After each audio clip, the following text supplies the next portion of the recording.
پھر ملکی حالات کا ایک اپنا پریشر ہوتا ہے، کاروبار کا ایک اپنا پریشر ہوتا ہے، تو یہ ساری چیزیں ملا کے جو ہے آپ کو شدید قسم کے ڈپریشن کے اندر لے جاتی ہیں۔ اور اس سے جو ہے نکلنے کا ایک ہی واحد طریقہ ہے، اس کا یہ کبھی بھی نہیں ہوتا کہ آپ میڈیکیشن کا سہارا لے سکتے ہیں، لیکن آپ کو میڈیکیشن صرف یہ کہہ لیں کہ کوئی بھی جو ہے وہ وقتی طور پہ جو کہہ لیں کہ وہ آپ کو اس کا اثر رہے گا، پرماننٹ اس کا کوئی سلیوشن نہیں ہوتا۔ میڈیکیشن میں سیڈیٹو میڈیسن یا مائنڈ ریلیکس کرنے کے لیے کچھ میڈیسن آپ کو دی جاتی ہیں، ان کا بھی سہارا لینا چاہیے، لیکن آپ پورا ان پہ فوکس کریں گے تو ایسا کبھی بھی ممکن نہیں۔ آپ کو اپنا لائف سٹائل موڈیفیکیشن کرنا پڑے گا، رہن سہن کا آپ کا جو ایک انوائرمنٹ ہے اس کو بدلنا پڑے گا، ان ساری چیزوں کے ساتھ تب جا کے آپ جو ہے وہ بہتری محسوس کریں گے۔ اب یہ یہاں پہ کیا ہو رہا ہے، ہم لوگ جناب ایک دوسرے سے حسد کر رہے ہیں، ہم ایک دوسرے سے آگے بڑھنے کی اس میں لگے ہوئے ہیں، مطلب ایک نے اگر گاڑی لے لی، جو میرے پاس گاڑی نہیں، بلا وجہ سوچ بچار میں پڑ گئے ہیں۔ خواہشات کو پورا کریں، اپنا ضروریات کو پورا کریں، خواہشات کبھی پوری نہیں ہوتی، ٹھیک ہے۔ ہم لوگ کیا کہتے ہیں، خواہشات کے پیچھے بھاگے ہوئے ہیں، تو خواہشات کو چھوڑ دیں، اپنی ضروریات کو پورا کریں، جتنا اللہ نے دیا ہے آپ جتنی محنت کر سکتے ہیں اپنی اتنی ایفرٹ کریں، باقی اللہ کی اس پہ چھوڑ دیں۔ کچھ لوگ جلدی کامیاب ہو جاتے ہیں، کچھ لوگوں کو کامیاب ہونے میں تھوڑا ٹائم لگتا ہے، تو یہ سارا ایک اللہ کا ایک اپنا پلان ہوتا ہے، انسان کا ایک اپنا پلان ہوتا ہے۔ تو ان چیزوں کی وجہ سے ہم لوگ بہت زیادہ ڈپریس ہو چکے ہیں۔ پھر ڈپریشن کا جب یہ لیول آ جاتا ہے کہ بہت زیادہ بندے پہ وہ چیزیں طاری ہو جائیں، تو پھر کیا ہے، وہ سوسائڈل اس کے اندر تھاٹس آنے لگ جاتی ہیں، وہ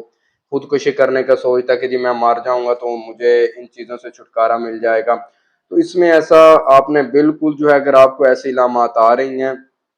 کہ سیم آپ کا سینہ وزنی ہو رہا ہے، آپ کو پسینہ آ رہا ہے، سب سے پہلے اگر آپ کا ٹیسٹ وغیرہ بھی ٹھیک ہے، کوئی سسٹمک ایشو بھی نہیں ہے، تو یہ ساری علامتیں جو ہیں وہ ڈپریشن کی ہیں۔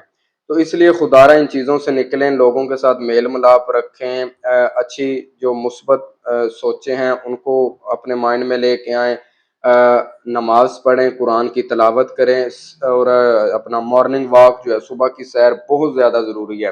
دیکھیں آپ ساری زندگی کام کرتے ہیں، لیکن آپ اپنی ذات کے لیے 1 گھنٹہ بھی نہیں نکال سکتے، تو روزانہ اپنی ذات کے لیے 1 گھنٹہ صبح نکالیں، فجر کی نماز پڑھیں، قرآن کی تلاوت کریں، اور واک کے لیے جو ہے نکل جائیں، ٹھیک ہے۔ کوئی 1 گھنٹہ واک کریں، ایکسرسائز کریں، پھر کیا ہوتا ہے، آہستہ آہستہ وہ چیزیں اللہ پاک نے انسان کی باڈی کے اندر قدرتی طور پہ اینٹی ڈپریسنٹ ہارمون رکھے ہیں، کہ جب صبح وہ واک کے لیے ہم لوگ نکلتے ہیں تو اینٹی ڈپریسنٹ جو ہارمون ریلیز ہوتا ہے، جو ہمارے سٹریس کے لیول کو جو ہے وہ کم کرتا ہے، اور جب سٹریس کا لیول کم ہوتا ہے، آپ پورا دن آپ کا خوشگوار گزرتا ہے۔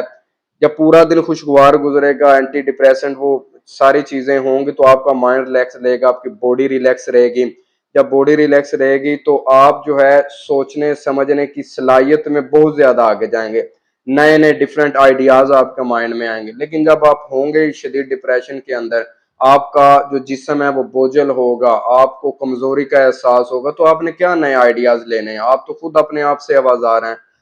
تو ایسا ایک ہی چیز سے ممکن ہے کہ یہ جو چیزیں میں نے بتائی ہیں، کہ لوگوں سے میل ملاپ رکھیں، جو سوشل آئسولیشن ہے اس کو ختم کریں،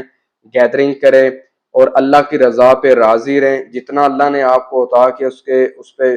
شکر اور صبر کریں، اتنا ہی کافی ہے۔ ایٹ دی اینڈ انسان نے سارا کچھ یہیں پہ چھوڑ کے چلے جانا ہے۔ تو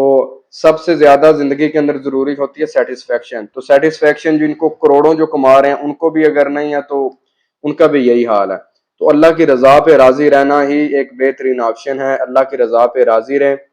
جو آپ کے پاس ہے اس پہ شکر اور صبر کریں، اور اسی طرح آگے بڑھتے جائیں۔ آپ کی اپنی زندگی بھی پرسکون گزرے گی، آپ کے گھر والوں کی زندگی بھی پرسکون گزرے گی۔ اچھا، ڈپریشن کی ایک اور مین وجہ یہ ہے کہ اللہ نہ کرے کوئی کسی ٹراما سے گزرتا ہے، جب کسی کے فیملی کے ساتھ کوئی حادثہ ہو گیا، کوئی اس کا پیارا اس کو چھوڑ کے چلا گیا، اس کی ڈیتھ ہو گئی ہے، یا اس کو خود وہ کوئی کسی بیماری میں مبتلا ہے، کوئی اس کو ہارٹ اٹیک ہوا ہے، یا کوئی میجر اس کو ایشو بنا، تو اس کی وجہ سے بھی وہ ڈپریشن میں جا سکتا ہے۔ تو اس کو چاہیے کہ وہ کنسلٹ کر لے سائیکالوجسٹ جو ہوتے ہیں ان سے، یا پھر جو میں نے آپ کو چیزیں بتائی ہیں ان کی طرف متوجہ ہو تو انشاءاللہ بہتر ہو جائے گا۔ خدا حافظ۔